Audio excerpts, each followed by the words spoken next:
सर्वसामान्यांच्या हक्काचा आवाज जागर जनस्थान। एखाद्या व्यक्तीच्या निधनानंतर अंत्यसंस्कारासाठी जाणे ही अत्यंत भावनिक आणि दुःखद वेळ असते। मात्र चाळीसगाव तालुक्यातील खडकी बुद्रुक परिसरातील सबस्टेशन भागातील ग्रामस्थांना मृतदेह अंत्यसंस्कारासाठी नेतांनाही जीव मुठीत घेऊन नदी पार करावी लागत असल्याचे चित्र आहे। मुस्लिम समाजातील व्यक्तीचे निधन झाल्यास जनाजा नदीच्या पाण्यातून कब्रस्तानकडे न्यावं लागतं, तर हिंदू समाजातील व्यक्तीचे निधन झाल्यास अंत्यसंस्कारासाठी स्मशानभूमीकडे जाण्यासाठी तितूर नदीच्या पात्रातूनच मार्गक्रमण करावे लागते। खडकी बुद्रुक परिसरातील मुस्लिम कब्रस्तान आणि हिंदू समाजाची स्मशानभूमी तितूर नदीच्या पलीकडे असल्याचे ग्रामस्थांसमोर वर्षानुवर्षापासूनचा हा प्रश्न गंभीर आहे। यंदा पावसाचे प्रमाण कमी असल्याने नदीपात्रातील पाण्याची पातळी तुलनेने कमी आहे। मात्र मागील वर्षी तसेच अनेक वर्षापासून पावसाळ्यात नदीला मोठ्या प्रमाणात पाणी असते।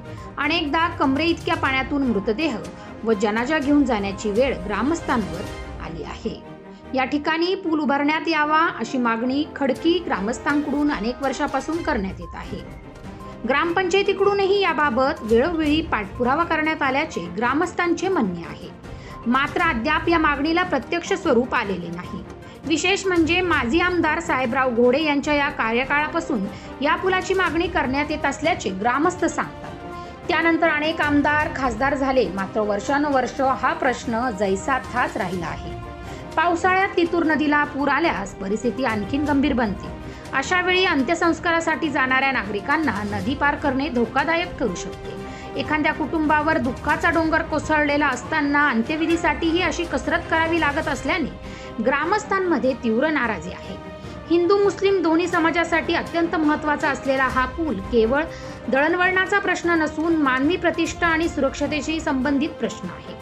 प्रशासन लोकप्रतिनिधींनी आता तरी या मागणीची गांभीर्याने दखल घेऊन तातडीने पूल उभारण्याची कार्यवाही करावी अशी मागणी ग्रामस्थांकडून होत आहे। जागर जनस्थानसाठी सोजिला लहडपे।